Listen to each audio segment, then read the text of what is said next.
அஸ்ஸலாமு அலைக்கும் வரஹ்மத்துல்லாஹி வரகாத்துஹு. ஈத் பெருநாள் நல்வாழ்த்துக்கள்.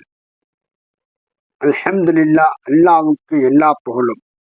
அல்லாஹ்வின் மாபெரும் கிருபையால் இந்த ரமலானில் ஆண்களும் பெண்களும் மற்றும் குழந்தைகளும் அல்லாஹ்வின் கடமையான நோன்பை நோற்று, மேலும் அவன் கடமையான தொழுகை மற்றும் இதர நன்மைகளை செய்து அல்லாஹ்வின் அன்பையும் அவன் கருணையும் பெற்று மேலும் பெருவாரியான நன்மைகளை அல்லாஹ் நமக்கு வழங்குவானாக.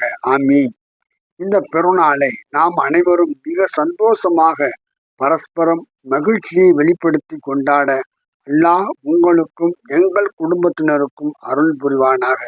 ஆமீன். உங்கள் பாவங்களையும் எங்கள் குடும்பத்தினர் பாவத்தையும் மன்னித்து அருள் புரிவானாக. ஆமீன். என் குடும்பத்தினுடைய பெருநாள் நல்வாழ்த்துக்களை உங்கள் அனைவருக்கும் மகிழ்வுடன் தெரிவித்துக் கொள்கிறேன். அஸ்ஸலாமு அலைக்கும் வரஹ்மத்துல்லாஹி வபரகாத்துஹு.